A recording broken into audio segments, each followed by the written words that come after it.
السلام عليكم ورحمة الله وبركاته. إن الحمد لله نحمده ونستعينه ونستهديه ونستغفره ونتوب إليه ونتوكل عليه ونعوذ بالله من شرور أنفسنا وسيئات أعمالنا. من يهده الله فلا مضل له ومن يضلل فلا هادي له. أشهد أن لا إله إلا الله لا شريك له. له الملك وله الحمد يحيي ويميت وهو على كل شيء قدير. ولا حول ولا قوة إلا بالله العلي العظيم. اللهم لا سهل إلا ما جعلته سهلا وأنت تجعل الصعب والحزن إذا شئت ربي سهلا. اللهم إنك عفو تحب العفو فاعف عنا وعن والدينا وعن مشايخنا وعن أساتذتنا وعن جميع المؤمنين والمؤمنات المسلمين والمسلمات الأحياء منهم والأموات إنك سميع قريب مجيب الدعوات ويا قاضي الحاجات. اللهم اهدنا لأحسن الأعمال وأحسن الأقوال فإنه لا يهدينا إليهما سواك.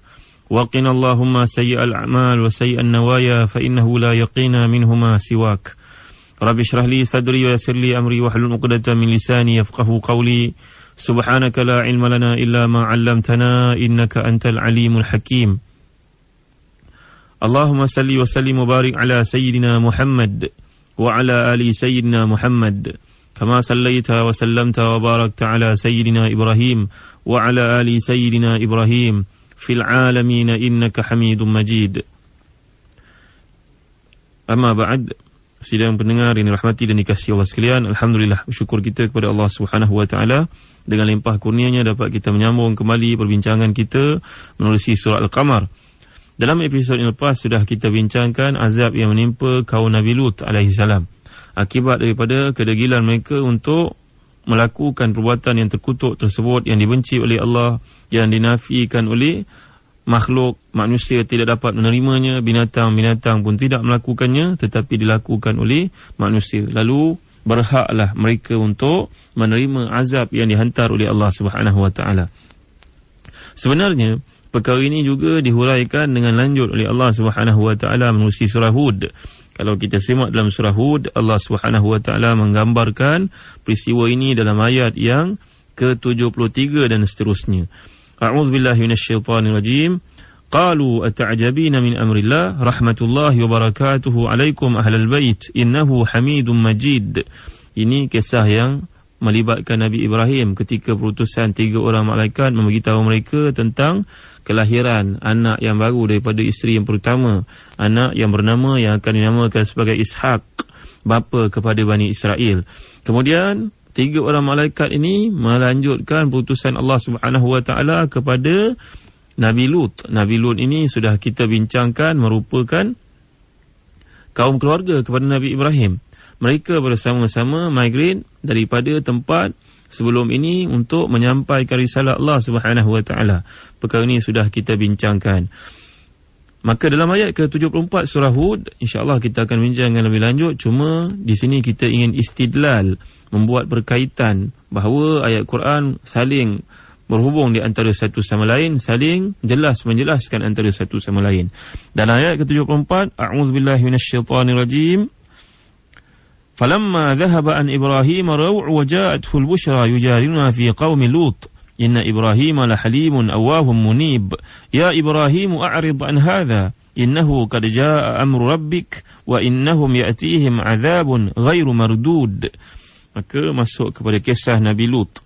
وَلَمَّا جَاءَتْ رُسُلُنَا لُوطًا سِيءَ بِهِمْ وَضَاقَ بِهِمْ ذَرْعًا وَقَالَ هَذَا يَوْمٌ عَصِيبٌ وجاءه قومه يهرعون إليه ومن قبل كانوا يعملون السيئات قال يا قوم هؤلاء بناتي هن أطهر لكم فاتقوا الله ولا تخزوني في ضيفي أليس منكم رجل رشيد قالوا لقد علمت ما لنا في بناتك من حق وإنك لتعلم ما نريد قال لو أن لي بكم قوة أو آوي إلى ركن شديد. Masya Allah, cantiknya ayat-ayat Allah ini.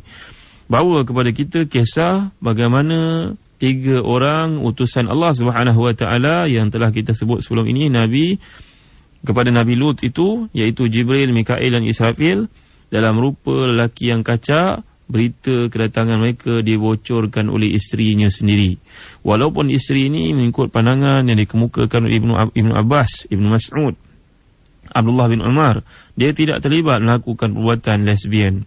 Isteri ini tidak terlibat melakukannya. Mustahil isteri seorang Rasul melakukan perbuatan yang jahat itu. Memang dia bersama dengan mereka menjadi tali barut, tetapi dia tidak akan melakukan perkara seperti itu. Mustahil. Bila perkara tersebut diketahui oleh kaumnya, dibocorkan oleh isterinya sendiri, isteri ini tidak terlibat, telah dikatakan tidak terlibat melakukan perbuatan itu, tapi dia ini merupakan pengkhianat kepada perjuangan suaminya sendiri.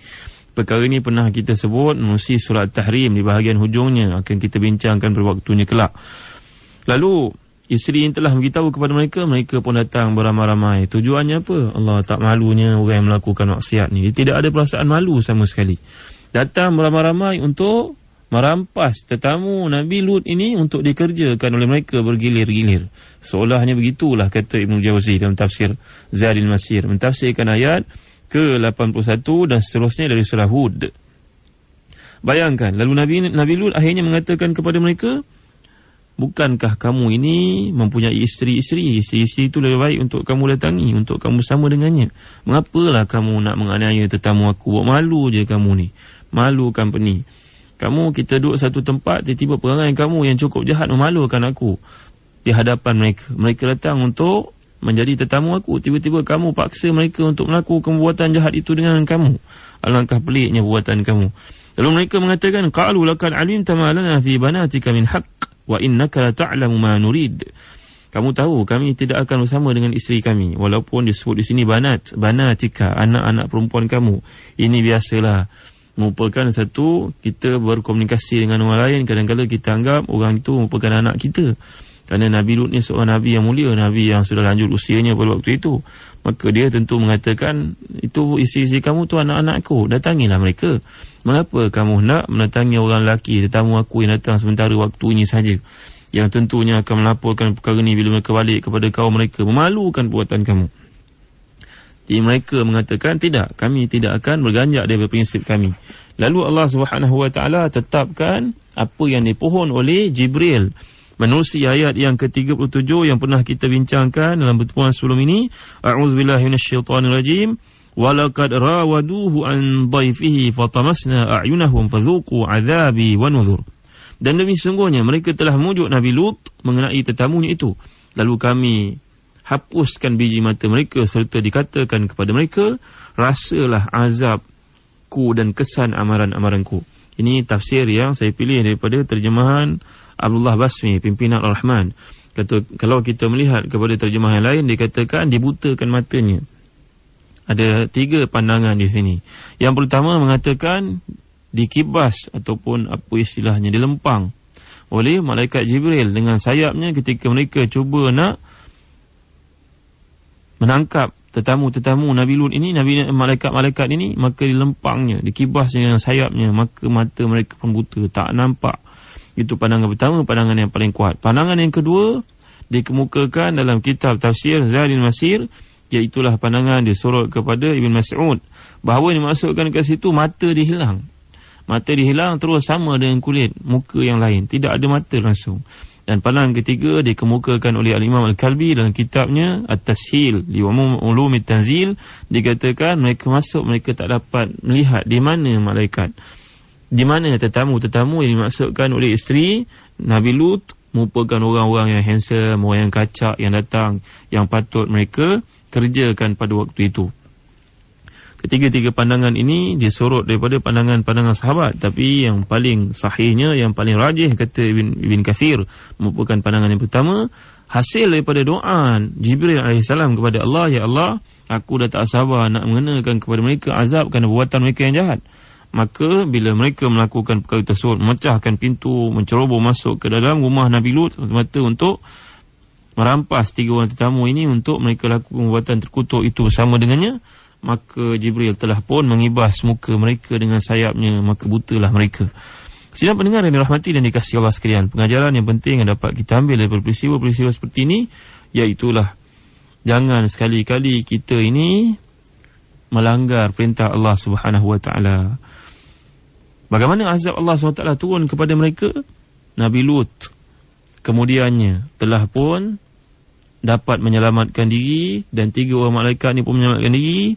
Musuh-musuh Allah ini tak dapat melihat, baliklah mereka ke rumah mereka dalam keadaan buta pada waktu itu, memegang dinding, pokok-pokok, memegang rumah mereka sendiri, meraba-raba dalam kegelapan untuk balik kerana sudah pun tidak melihat lagi mata mereka.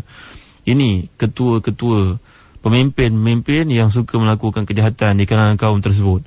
Dan bila Nabi Lut diperintahkan oleh Allah SWT untuk keluar, Nabi Lut tanya kepada Jibril, bagaimana kami nak keluar? Mereka bertiga, tinggal dia dengan 2 orang anak perempuannya. Isterinya hancur bersama-sama dengan kumpulan yang diazab oleh Allah SWT itu. Maka Jibril telah pun menurunkan sayapnya.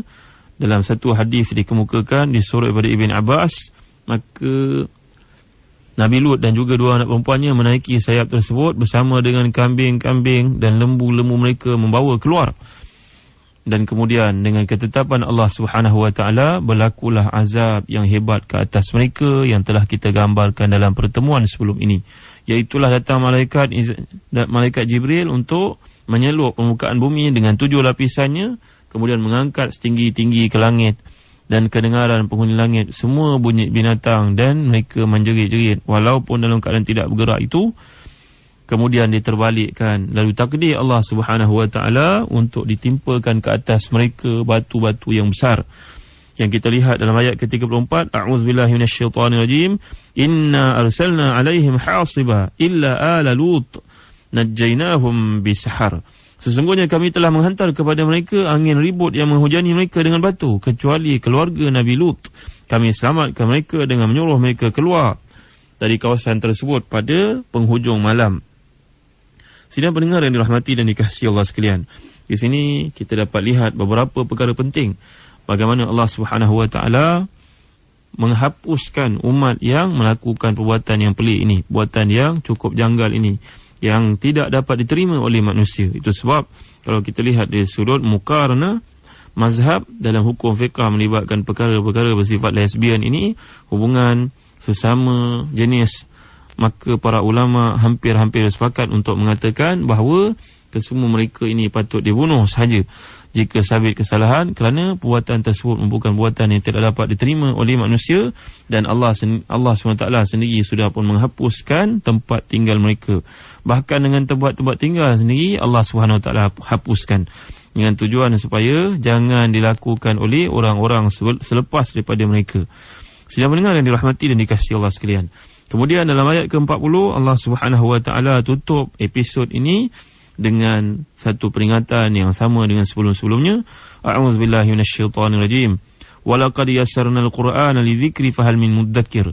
Dan demi sesungguhnya kami telah mempermudahkan Al-Quran untuk diingati dan diambil pengajaran, maka adakah sesiapa yang mahu mengambil peringatan dan pengajaran daripadanya? Melihat perkataan yang digunakan oleh Allah SWT sentiasa melibatkan ayat Quran, yassara yuyassiru taysir. Makna taysir ini makna mempermudahkan.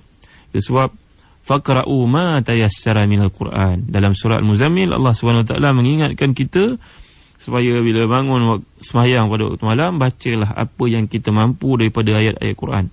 Sebab seorang tabi'in yang terkemuka bernama Muhammad bin Sirin pernah mengatakan, menegur seorang yang mengatakan as-surah khafifah, surah itu ringkas, pendek. Maka kata Muhammad bin Sirin, tidak sepatutnya kamu kata as-suratu khafifatun. Sepatutnya kamu kena kata as-suratu muyassaratun. Surah itu dipermudahkan untuk kita semua. Dahulu sebelum ini kita pernah mempelajari dari sudut fiqhul lughah, bahasa memainkan peranan untuk penentuan makna. Maka Allah SWT mengatakan dekat sini, kami telah mempermudahkan Al-Quran itu. Sidang pendengar yang dirahmati dan dikasihi Allah sekalian, agak-agak kita kenal ke siapa Muhammad bin Sirin ini. Muhammad bin Sirin terkemuka sebagai seorang pentafsir mimpi yang hebat. Benarkah perkara ini? Adakah setakat itu sahaja kehebatan yang diwarisi oleh beliau daripada para sahabat? Ini satu perkara yang perlu kita semak bersama-sama. Berkata seorang ulama terkemuka dari negara Jordan, Dr. Nuh Ali Salman Al-Qudha, mengatakan bahawa sebenarnya Muhammad bin Sirin ini merupakan seorang ulama yang terkemuka mentafsir Al-Quran, hadis dan sebagainya, dan tidak terbatas kemampuan beliau dari sudut pentafsiran mimpi semata-mata. Muhammad bin Sirin merupakan seorang ulama yang terkemuka, seorang tabi'in yang masyhur, yang sudah pun menghias persada dunia sejarah Islam, ilmu Islam sebagai seorang yang berbakti kepada agama Allah Subhanahu wa taala. Bagaimana Muhammad bin Sirin ini lahir daripada seorang ayah yang bernama Sirin, asalnya bukan seorang Islam, dan ibu seorang perempuan yang mulia, hamba kepada Abu Bakar As-Siddiq, seorang sahabat yang paling istimewa, paling tinggi kedudukannya di sisi Nabi sallallahu alaihi wasallam. Ini namanya Safiyah. Safiyah, ibu kepada Muhammad bin Sirin. Ayahnya tadi Sirin, merupakan seorang yang cukup terkemuka. InsyaAllah kita akan bincangkan sejarah ini, sejarah pentafsir Al-Quran. Kita akan masukkan sedikit demi sedikit, supaya dalam kita memahami ayat Allah ini, kita mengerti kadar orang yang mentafsirkannya. Bukannya orang sebarangan. Tuan-tuan, perempuan, muslimin, muslimat rahmati dan dikasihi Allah sekalian, begitu wara' mereka, begitu tinggi takwa mereka kepada Allah, begitu berhati-hati menyampaikan ilmu yang dipelajari daripada sahabat dan daripada Nabi SAW untuk sampai kepada kita. Mudah-mudahan kita dapat mengambil pengajaran untuk pribadi-pribadi yang mulia ini, mewarna-warnikan hidup kita. Kita ambil pengajaran, kita namakan anak-anak kita dengan nama-nama mereka, supaya kita makin dekat dengan Allah SWT dengan khidmat bakti yang telah mereka salurkan kepada kita. Wallahu alam. Wa sallallahu ala sayyidina Muhammad wa ala alihi wa sahbihi wa baraka wa sallam. Wassalamu alaikum warahmatullahi wabarakatuh.